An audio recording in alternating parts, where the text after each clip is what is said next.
नमस्कार मित्रांनो.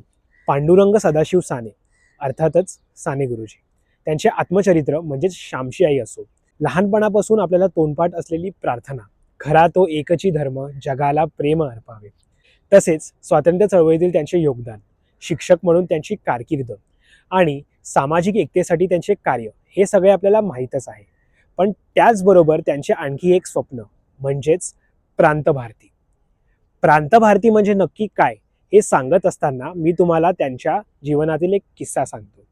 स्वातंत्र्य चळवळीत 1930 साली तुरुंगात असताना तुरुंगातील त्यांच्या एका मित्राला मल्याळम, तमिळ, तेलुगू अशा 3 भाषा येत असत.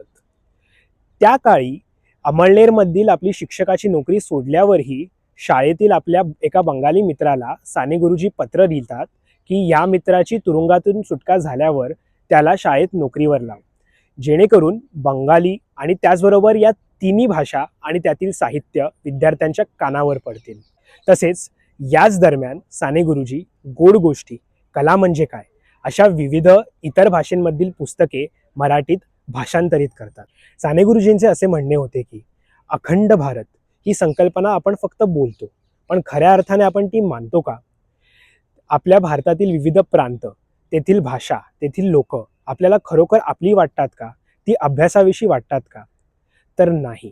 आणि याचसाठी साने गुरुजींना प्रांतभारती ही संस्था काढायची होती, जिकडे भारतातील विविध भाषा, तेथील वाङ्मय, तेथील संस्कृती या विविध विषयांचा अभ्यास करता येईल आणि त्याचबरोबर विद्यार्थ्यांना त्याची गोडी लागेल.